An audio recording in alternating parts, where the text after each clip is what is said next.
Ação e reação, capítulo 1, Luz nas sombras. No nosso último encontro, nós ficamos com a introdução, né? A introdução de Emmanuel, falando ante o centenário, estava aí se aproximando de 100 anos da codificação, né? Kardeciana, ou seja, as bases de Kardec, visto que esse livro de André Luiz foi escrito aí entre 1956 e 1957, né? E o Livro dos Espíritos, juntamente com as obras de Kardec, em 1857.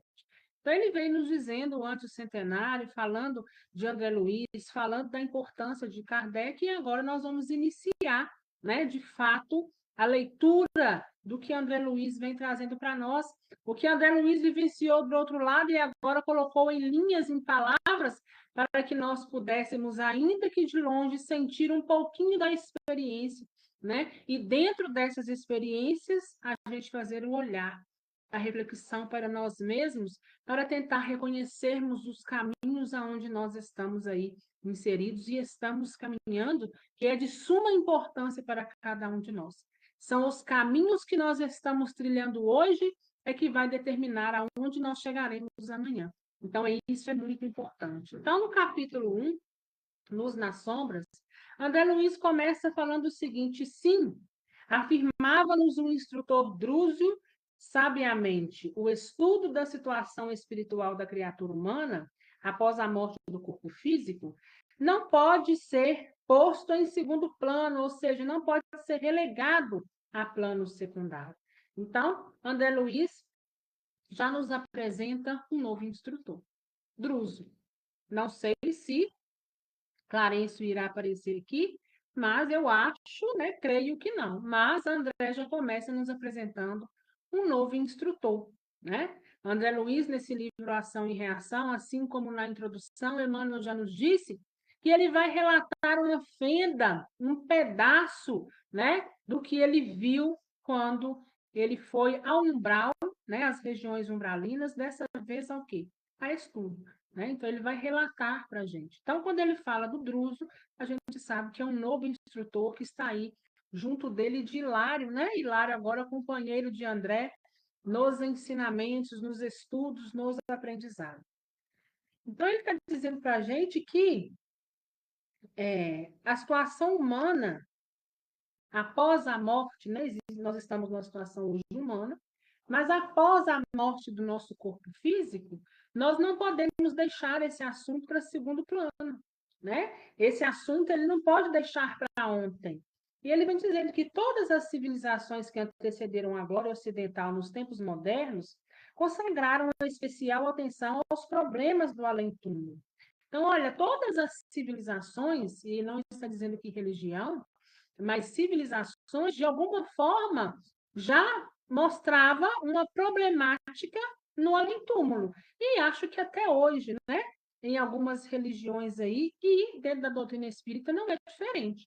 A gente levanta essa questão. Então, todos aí, de maneira relativa, concordam que, de uma certa forma, a vida continua. O espírito vive, né? Então, eles levantam, cada um levanta essa problemática de acordo com as suas crenças, de acordo com os seus meios. E ele vem dizendo que, olha, o Egito mantinha incessante intercâmbio com os três passados e ensinava que os mortos sofriam rigorosos julgamento entre Anubis, o gênio com cabeça de chacal, e Horus, o gênio com cabeça de gavião, diante de Maat, a deusa da justiça, decidindo se as almas deveriam ascender, ou seja, subir ao esplendor solar, ou se deveriam voltar aos labirintos da provação na Terra, em corpos deformados e vis.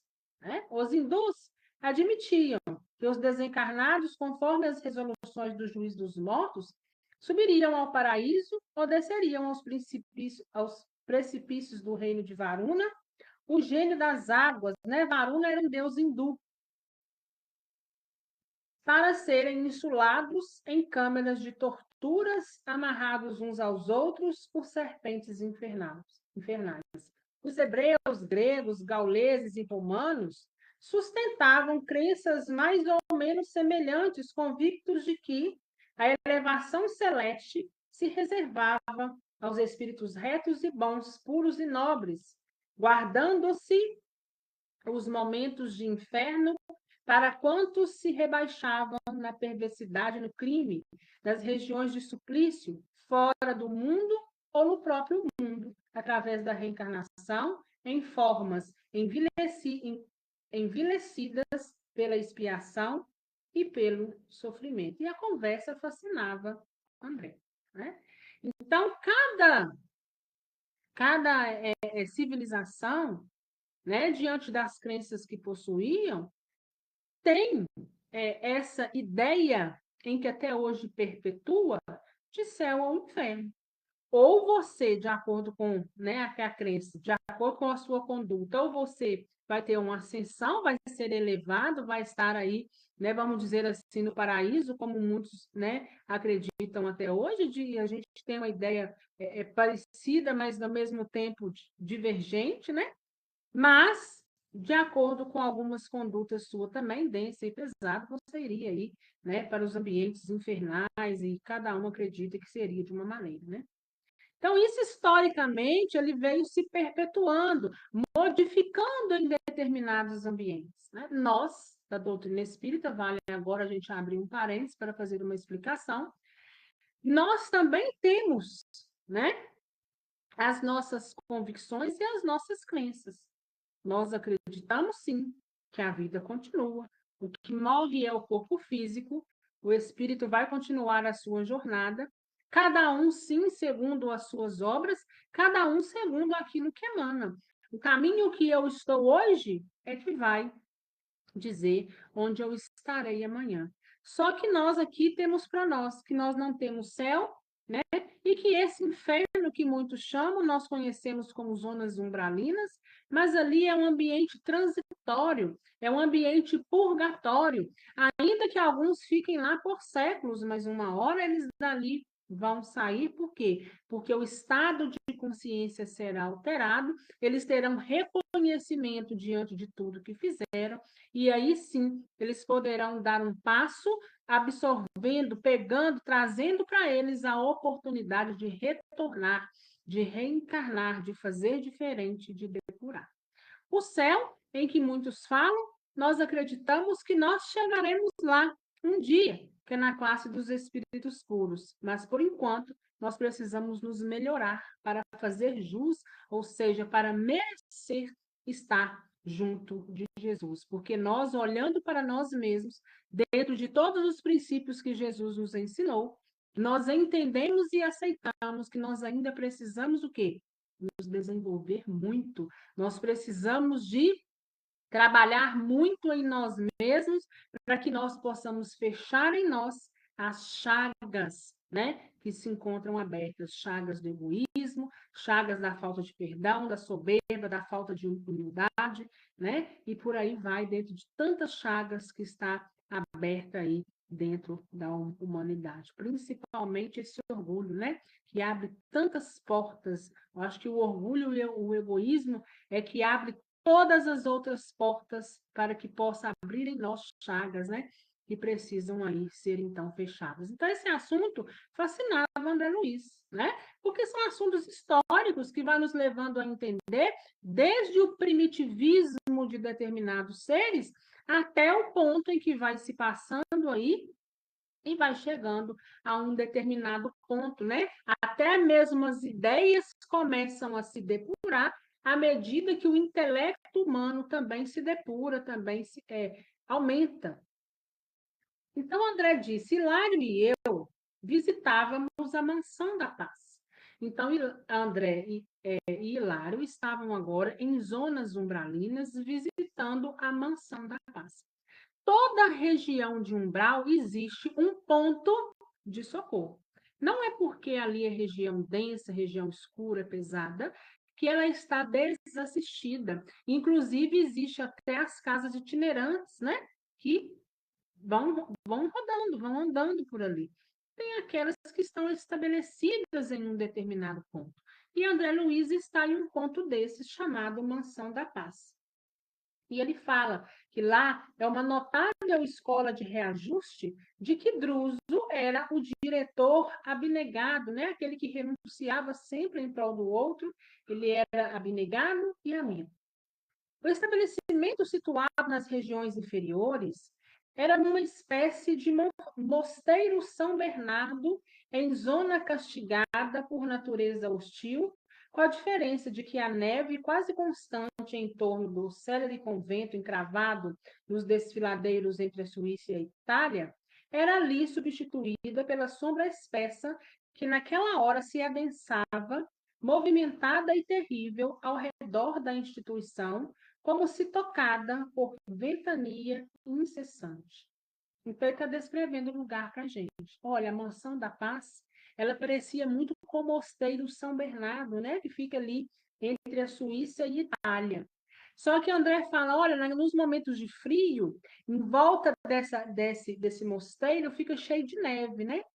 Ali nas regiões umbralinas, aonde está a Mansão da Paz, era ao contrário. Além de estar tudo escuro, essa neve que muitos veem em volta, né, desse mosteiro São Bernardo, lá na Mansão da Paz, era como se a gente visse, né, ele usa a expressão aqui,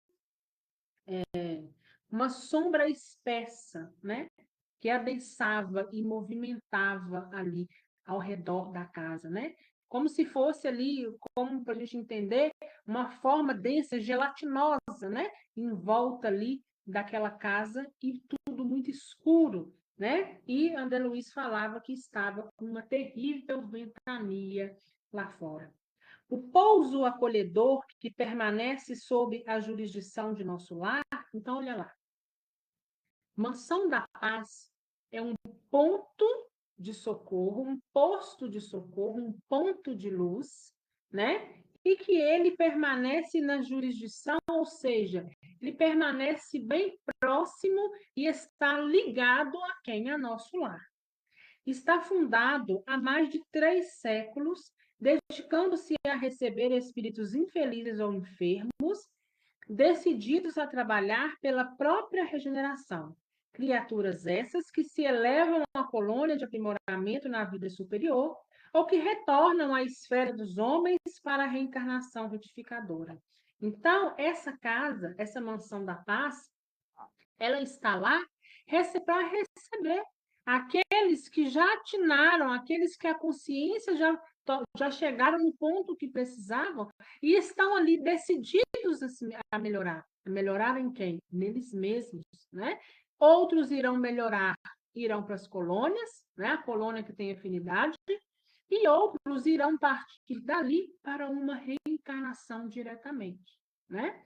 Então, terá aqueles que irão fazer todo o projeto reencarnatório para que eles possam seguir dentro do ponto que necessitam naquele momento.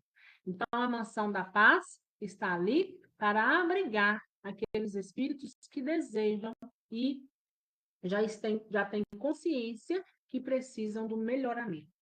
Em razão disso, o casario enorme, semelhante à vasta cidadela instalada com todos os recursos de segurança e defesa, mantém setores de assistência e cursos de instrução, nos quais médicos e sacerdotes, enfermeiros e professores encontram, depois da morte terrestre, aprendizados e quefazeres, né? Ou seja, atividades, tarefas da mais elevada importância.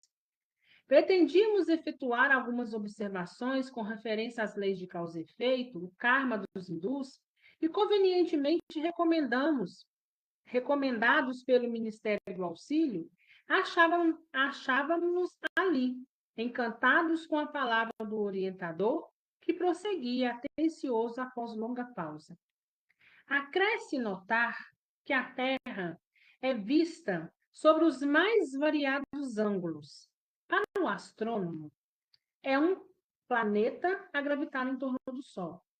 Para o guerreiro, é um campo de luta em que a geografia se modifica a ponta de baionetas, ou seja, pontos de soldados, né? Visto como lugar de soldados ali, de infantaria em luta, né? Para o sociólogo, É amplo reduto em que se acomodam raças diversas, mas para nós, a Terra é valiosa arena de serviço espiritual, assim como um filtro em que a alma se purifica pouco a pouco no curso dos milênios, acendrando, aperfeiçoando qualidades divinas para a ascensão à glória terrestre. Por isso, há que se sustentar à luz do amor e do conhecimento no seio das trevas, como é necessário manter o remédio no foco da eternidade. Então, eles ali, cada um vê a Terra de um jeito, né? A Terra, cada um tem um olhar diferenciado, voltado, né? Para o que está ali mais enfatizado dentro de si, né? Os da área da geografia olham de um jeito, os sociólogos olham de outro. Cada um tem um olhar, até nós mesmos temos um olhar, mas para eles, para os espíritos, e deveria ser para nós, nós precisamos ter esse conhecimento dentro de nós, que a Terra é uma valiosa arena de serviço espiritual, que tem o objetivo de nos depurar. A gente vem com o nosso projeto reencarnatório, sabendo, né, inconscientemente dos pontos que nós iremos passar e que nos levará a esse melhoramento. E ele está dizendo, né, que aquele ponto de luz ali, eles trabalham no amor, é sustentado, né, pelo amor e pelo conhecimento, porque eles são necessários tanto quanto um remédio é também necessário para aquele enfermo, para aquele que está ali incapacitado por alguma razão, né? Então, a luz divina é necessária em todos os pontos, até mesmo nas regiões umbralinas. Enquanto nos entendíamos, reparávamos lá fora, através do material transparente de larga janela, a convulsão da natureza. Ventania ululante, carreando consigo uma substância escura, semelhante à lama aeriforme. Remoinhava com violência em torvelino estranho, a maneira de treva encachoeirada. E do corpo monstruoso do turbilhão terrível, rostos humanos surgiam em esgares, ou seja, em expressões de horror, vociferando maldições e gemidos. Olha, eles estavam lá dentro dessa mansão e lá fora, diante da ventania, diante daquela massa que se movimentava, né, por aquele vento que passava fortemente. Entre meio àquele vento, àquela massa, existiam o quê? Rostos, né? Rostos de espíritos humanos que estavam ali em expressões de horror, em expressões de gemidos, em expressões de sofrimento, né? Vociferando, gritando maldições. Apareciam de relances, jungidos, unidos uns aos outros como vastas correntes de criatura agarradas entre si em hora de perigo, na ânsia instintiva de dominar e sobreviver. Druso, tanto quanto nós, contemplou o triste quadro com visível piedade a marcar-lhe o semblante. Fixou-nos em silêncio, como a chamar-nos para a reflexão. Parecia dizer-nos quanto lhe doía o trabalho naquela paragem de sofrimento, quando Hilário o interrogou. Por que não descerrar as portas aos que gritam lá fora? Não é este um posto de salvação? Então, diante de todo o cenário, Druso entristeceu.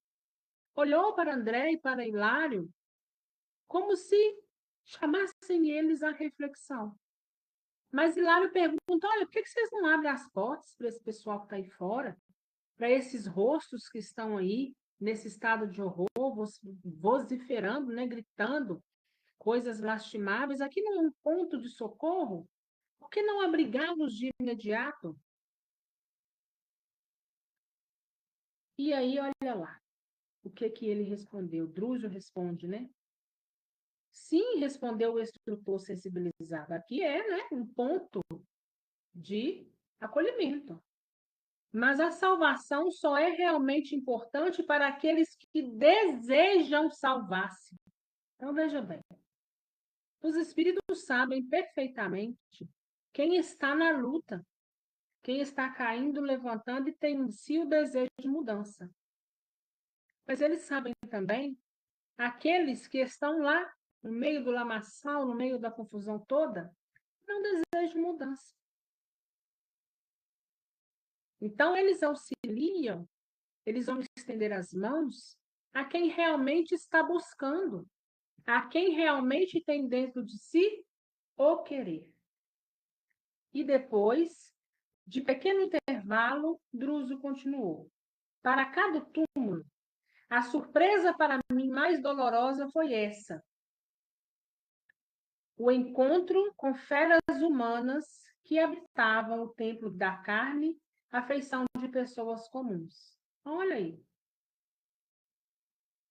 Pessoas que habitavam o templo de carne, ou seja, que estava na carne como nós estamos hoje, a feição de pessoas comuns.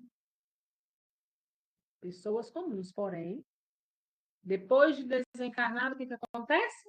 Nosso corpo físico morre, nós estamos em espírito e nós vamos oferecer o quê? A nossa verdadeira essência. E ele está dizendo aqui, né? Que ele encontrou verdadeiras feras humanas que antes, se tivessem um corpo de carne, seriam apenas pessoas comuns.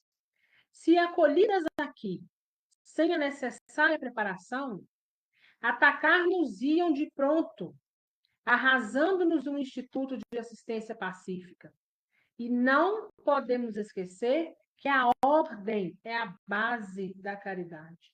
Se eles abrigam lá aqueles que não querem a mudança, eles vão arrasar com o lugar. Vão atacar aqueles que estão lá e vão fazer o quê? Vão atrapalhar todos aqueles que já estão ali em tratamento e em andamento. E ele vem nos dizer, olha, a ordem, né? A ordem é a base da caridade. Então, tudo que você faz, ainda que na caridade, principalmente nela, você precisa fazer de forma organizada, com ordem, sabendo o que de fato você está fazendo. Apesar da explicação firme e serena, concentrava-se Druso no painel exterior. Estava com paixão a desenhar-se-lhe na face. Logo após, recompondo a expressão fisionômica, o instrutor disse: somos hoje defrontados por grande tempestade magnética, e muitos caminheiros das regiões inferiores são arrebatados pelo furacão como folhas secas no vendaval. Olha lá. Eles estavam tendo uma tempestade magnética. Energias muito densas, muito pesadas, que se revoltavam, que se movimentavam entre si e causavam aquela ventania. E muitas das vezes sugava aqueles que estavam em regiões inferiores, assim como folhas secas, né? Vocês já viram quando começa a ventar e o vento começa a andar? Isso é muito comum no interior, né? E começa a andar assim, de repente vai puxando as folhas, né? Vai jogando as folhas para cima. É desse jeito que estava lá. Só que quem estava sendo jogado para cima, quem estava sendo sugado, né, por aquela tempestade de energia densa, eram o quê? Espíritos humanos, que um dia foram pessoas comuns, assim como todos nós. E guardam a consciência disso? Hilário perguntou perplexo. Raro deles. As criaturas que se mantêm assim desabrigadas depois do túmulo são aquelas que não se acomodam com o refúgio moral de qualquer princípio nobre. Trazem o íntimo turbilhonado e tenebroso, qual a própria tormenta, em razão dos pensamentos desgovernados e cruéis de que se nutrem. Odeiam e aniquilam, mordem e ferem, aloja-los de imediato no santuário de socorro aqui estabelecidos, alojá-los, né, de imediato no santuário de socorro aqui estabelecido, será o mesmo que asilar tigres devoradores desarvorados entre fiéis que oram no templo. Então, ou seja, Não adiantava o socorro a eles. Eles ali, entrar para dentro daquele templo, né? Seria a mesma coisa se você soltar um tigre feroz, né? Dentro de um lugar, e talvez esse tigre tivesse com fome de destruição, né? Então, o que ele está nos ensinando aqui? Até para ajudar a pessoa, para ser ajudado, a pessoa precisa querer. E isso se estende ao mundo espiritual. Porque aqui na Terra não é diferente.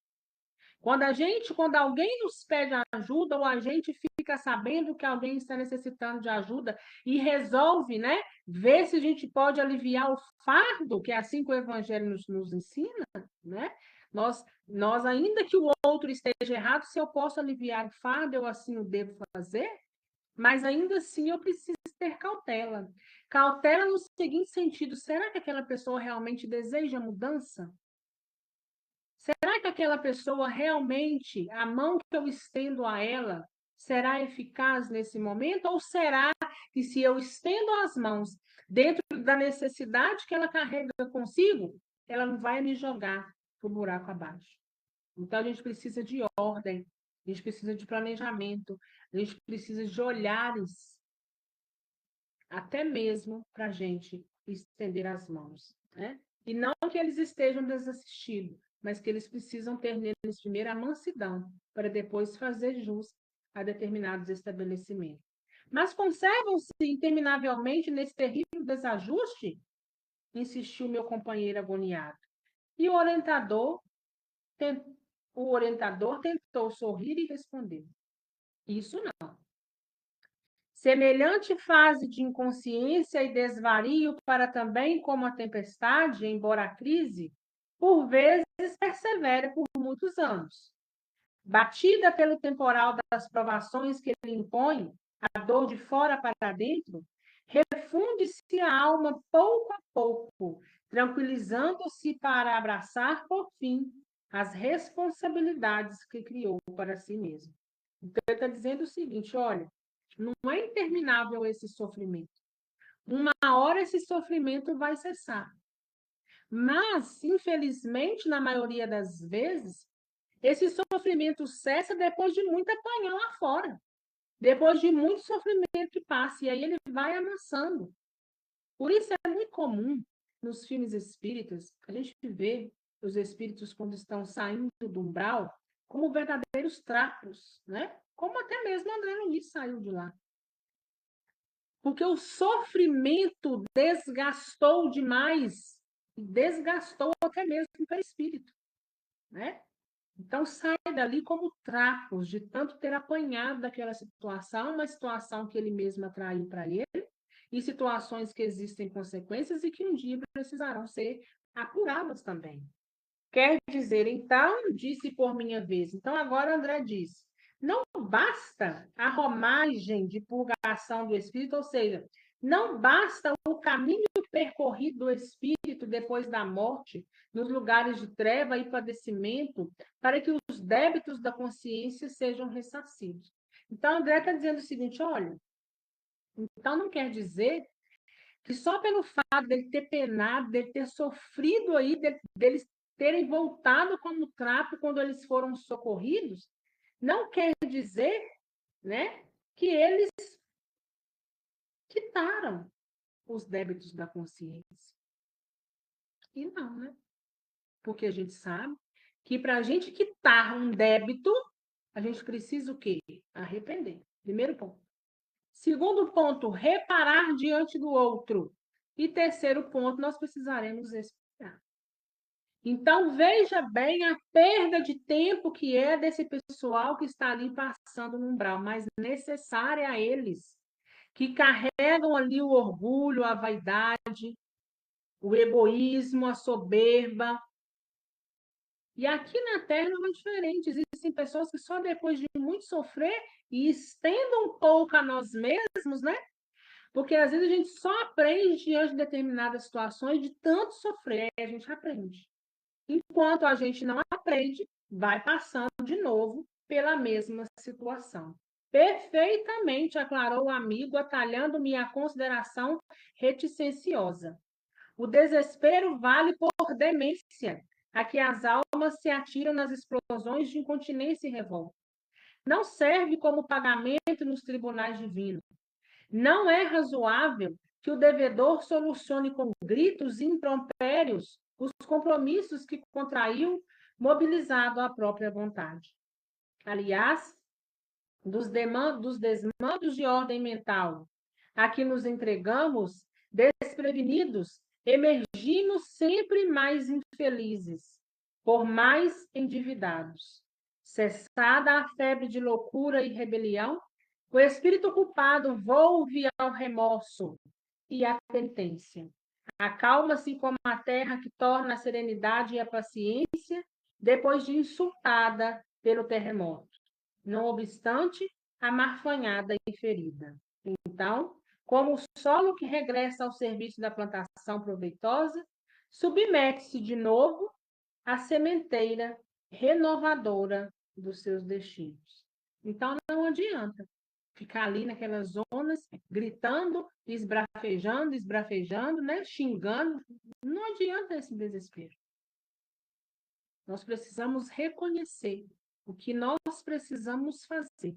Só que muitos demoram, né? Se vê fora do corpo físico, se vê em determinadas regiões, e aí o que acontece? Tem-se revolta. E a revolta não vai adiantar. A revolta não vai solucionar o nosso problema, embora a revolta às vezes seja necessária para cairmos em si.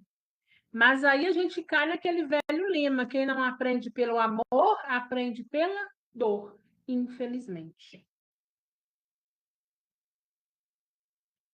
Atormentada a expectação baixara sobre nós, quando Hilário considerou: se as almas encarnadas pudessem morrer no corpo alguns dias por ano, não à maneira do sono físico em que se refazem, mas com plena consciência da vida que as espera. Então, Hilário está dizendo: se cada um de nós pudéssemos morrer um pouquinho a cada dia, cada dia do ano, né? Mas não seria como sono, não. A gente iria morrer e durante aqueles dias nós iríamos exatamente para aquele lugar de pertencimento naquele momento. E voltaríamos, retornaríamos conscientes. Porque aí a gente ia entender o lugar em que nós habitamos e a essência que se encontra em cada um de nós. E talvez, quem sabe, iríamos trabalhar um pouco mais para que a gente pudesse sair daquela energia densa que está dentro da grande maioria, né, que está aí sobre a Terra. E o orientador Druso disse: sim, isso realmente modificaria a face moral do mundo. Entretanto, a existência humana, por mais longa, é simples aprendizado em que o espírito exige e reclama benéficas restrições para restaurar o seu caminho. Usando nova máquina fisiológica, usando novo corpo entre os semelhantes, deve atender à renovação que lhe diz respeito. E isso exige a centralização de suas forças mentais na experiência terrena a que se transitoriamente se afeiçoa. Então, que nós possamos o quê? Tirar o melhor proveito, né? Dentro dessa oportunidade que nós estamos agora, que é nessa vida física, que é nessa encarnação.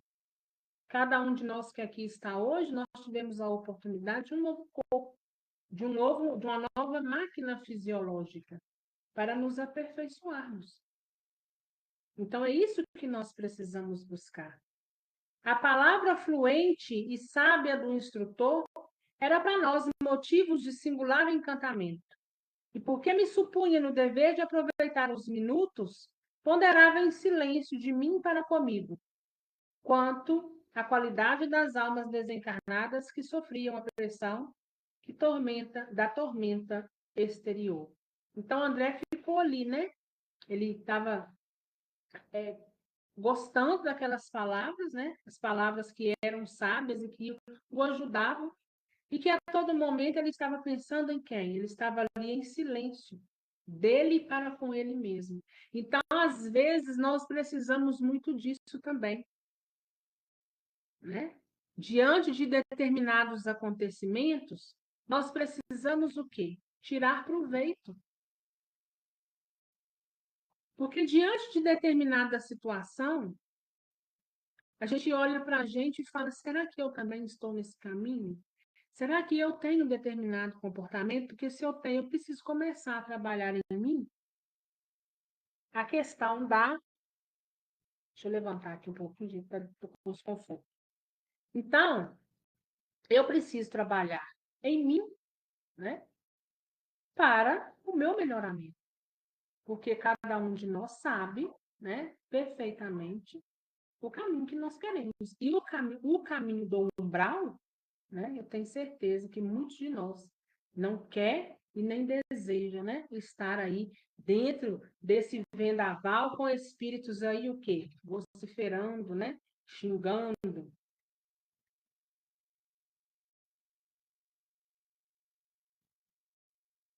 Vamos lá onde eu parei? Druso percebeu-me a indignação mental e sorriu, como a esperar por minha pergunta clara e positiva. Instado pela força de seu olhar, observei respeitoso. Diante do espetáculo penoso a que nos é dado assistir, somos naturalmente constrangidos a pensar na procedência dos que experimentam o mergulho nesse torvelino de horror. São delinquentes comuns ou criminosos acusados de grandes faltas?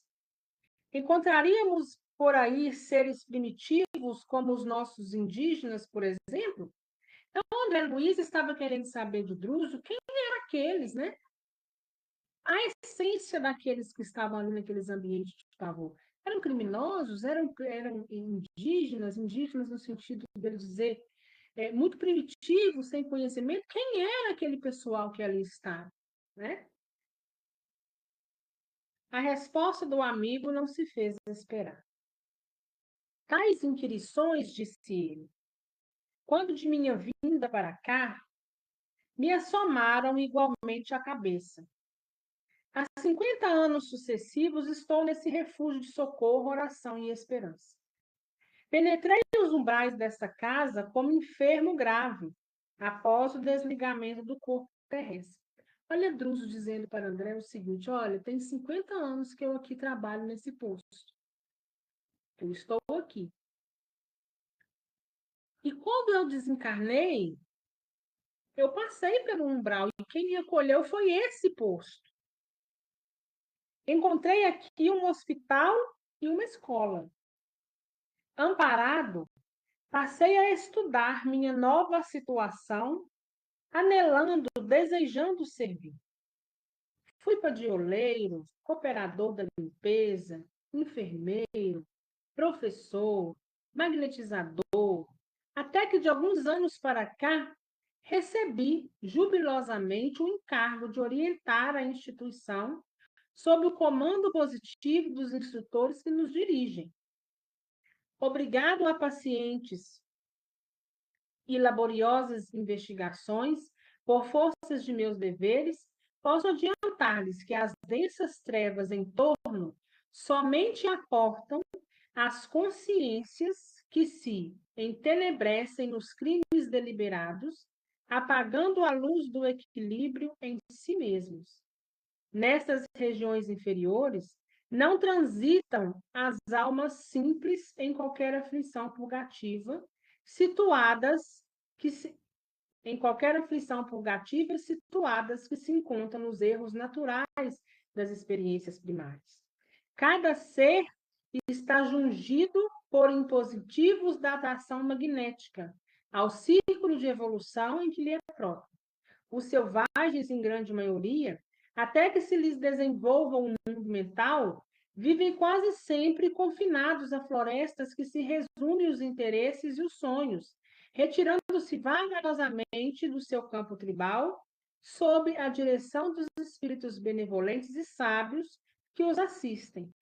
E as almas notoriamente primitivas, em grande parte, caminham a um fluxo dos gênios beneméritos que as sustentam e inspiram, laborando com sacrifício nas bases da instituição social e aproveitando os erros, filhos das boas intenções, a maneiras de ensinamentos preciosos que garantem a educação dessas almas.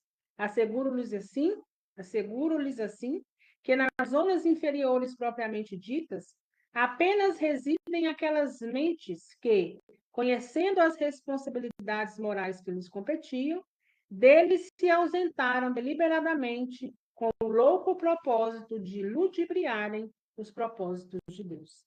Então, olha o que ele está dizendo, olha, esses primitivos, esses indígenas aos quais você se refere, André, quando eles se desencarnam, pelo estado de primitivismo, eles ficam lá nas florestas, eles ficam nos ambientes ao que eles são afins.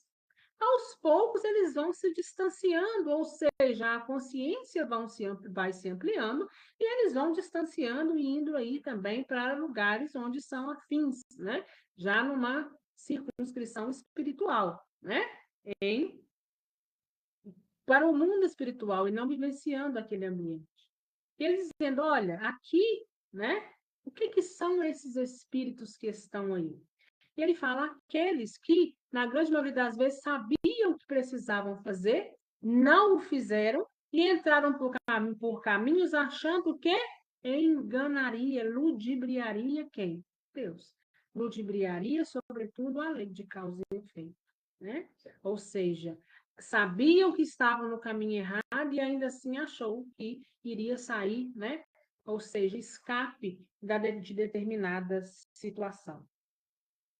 O inferno, a rigor, pode ser desse modo definido como vasto campo de desequilíbrio, estabelecido pela maldade calculada, nascido da cegueira voluntária e da perversidade complexa. Aí vive domiciliado, às vezes por séculos, espíritos que se bestializaram, fixos que se acham na crueldade e no egocentrismo. Então, olha aí, espíritos que são cruéis, né? Que usam da crueldade para quê? Para concretizarem aquilo que eles querem. Egocêntricos, né? Ou seja, só pensam em si próprio. Foram na Terra passando por cima de todo mundo para poder concretizar aquilo que queria, sem saber que existiria, né? Não sem saber, mas de forma a ludibriar, achando que estariam aí livres das consequências, né? Constituindo, porém, larga província vibratória em conexão com a humanidade terrestre, de vez que todos os padecimentos infernais são criações delas mesmas, estes lugares tristes funcionam como crivos necessários para todos os espíritos que escorregam nas deserções de ordem geral, menosprezando as responsabilidades que o Senhor lhes outorga. Dessa forma, todas as almas já investidas no conhecimento da verdade e da justiça, e por isso mesmo responsáveis pela edificação do bem, e que na terra resvalam nesse ou naquele delito, desatentas para o dever nobilitante que o mundo lhes assinala, depois da morte do corpo, estagiam nesse sítio por dias, meses ou anos, reconsiderando as suas atitudes antes da reencarnação que lhes compete abraçar para o reajustamento tão breve quanto possível. Então, olha lá. Quanto mais nós temos conhecimento do que fazer, e ainda assim a gente de forma equivocada não o faz, e a gente toma um caminho adverso daquele que deveríamos tomar, nós estamos cravando em nós mesmos o remorso futuro. Nós iremos rever as nossas ações e vamos ter em nós, né, o sentimento de remorso e de indignação para com nós mesmos. E aí nós vamos ter essa revolta, né? Porque a gente tem a consciência e não faz, nós vamos ser sugados, né? Nós vamos ser levados para o lugar que a gente tem afinidade. Ou seja, se eu vibro como um egocêntrico, se eu sou orgulhoso, se eu tenho falta de humildade, ou se eu não fiz o que eu preciso fazer, eu vou para lugares que tem pessoas como a mim. E esses sentimentos, esses princípios e essas vibrações, elas são pesadas. Mas depois, pós-morte do corpo físico, eu não tenho escolha. Não adianta eu querer ir para um lugar belo, para uma mansão, se eu não tenho merecimento para isso. Ali é o justo pelo justo, seja ele negativo ou seja por merecimento positivo. Tudo é merecimento, qualquer que seja ele, né? Negativo ou positivo. Desse modo, dispunha-se Hilário a ensaiar a conclusão, mas Druso, apreendendo-lhe a ideia, atacou-lhe sintetizando. Desse modo, os gênios infernais que supõem governar esta região, com poder infalível, aqui vive por tempo indeterminado. As criaturas perversas que com ele se afinam, embora lhes padeçam a dominação, aqui se deixam prender por largos anos. E as almas transviadas na delinquência e no vício, com possibilidade de próxima recuperação, aqui permanecem com estágios ligeiros ou regulares, aprendendo que o preço das paixões é demasiado terrível, né?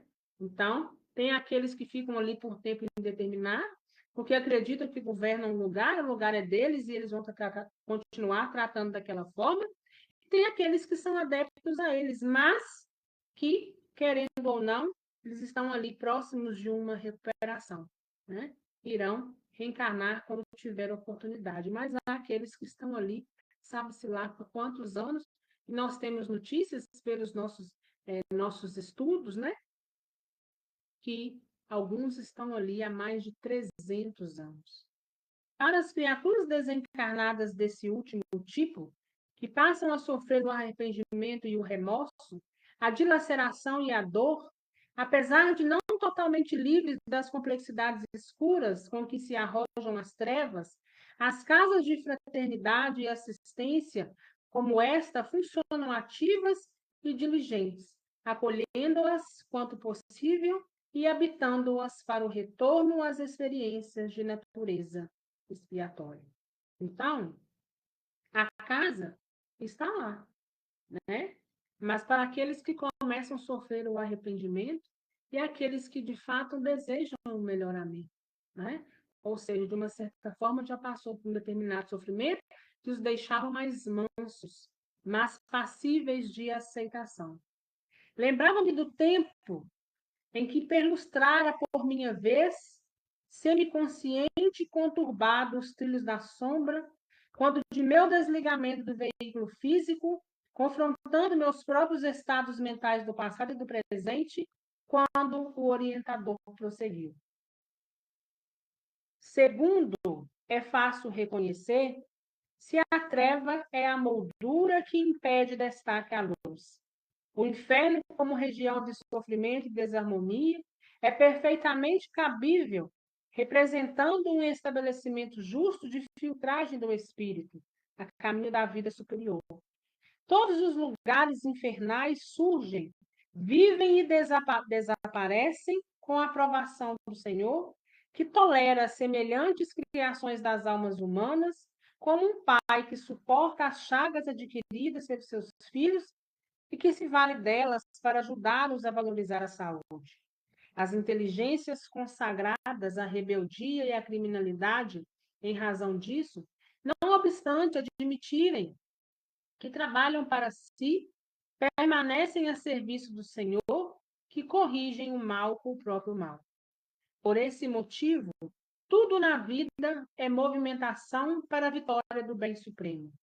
Druso ia prosseguir, mas invisível campainha vibrou no ar, e mostrando-se alertado pela imposição das horas, levantou-se e disse-nos simplesmente: amigos, chegou o instante de nossa conversação com os internados, que já se revelam pacificados e lúcidos. Dedicamos algumas horas, 2 vezes por semana, a semelhante missão. Erguemos-nos sem divergir e acompanhamos prestamente. Então, assim, nós encerramos aí o capítulo 1, né? Que veio nos ensinando as dores que encontram-se nas zonas umbralinas, né? Mas dores essas que um dia foi cada um de nós mesmos, que trazemos, que buscamos, que deixamos em nós como consequências de nossos atos. Ali não adianta o desespero. Quando a gente se deparar com zonas umbralinas, não adianta, como se diz, espernear diante da situação. Mas nós precisamos ter consciência, aceitação e mansidão para ainda assim nos melhorarmos. Não adianta apenas passar pelo umbral que nós não estamos escapes das nossas consequências. Nós vamos precisar expiar. Nós vamos precisar, primeiramente, arrepender e, sobretudo, reparar diante do outro. E que se nós sabemos o caminho a seguir e ainda assim a gente não o faz, lá na frente virá para nós como sofrimento e remorso, né? Porque nós tínhamos consciência e ainda assim nós vamos nos culpar um pouco mais, né? Para poder entendermos. Que Deus e Jesus possa nos dar, sobretudo em cada dia, discernimento, sabedoria para trilharmos o melhor caminho. Porque ali, vejam bem, eram feras, mas eram espíritos que estavam em corpos que a gente olha hoje e viria como pessoas comuns. Mas cada um tem uma essência, e essa essência será agrupada àquele que verdadeiramente vibra como cada um de nós. Que nós possamos estar sempre no bom caminho e que Jesus esteja à frente do barco, sempre como luz, e que nós não percamos jamais esse ponto de luz que está à frente, nos guiando, que a gente possa fazer a reflexão em nós mesmos, assim como André Luiz fez o tempo todo. Imaginou, né? Ele pensou nele mesmo, imaginou quando ele passou por lá, com tudo também que ele sofreu, e entendeu que só aquilo não basta.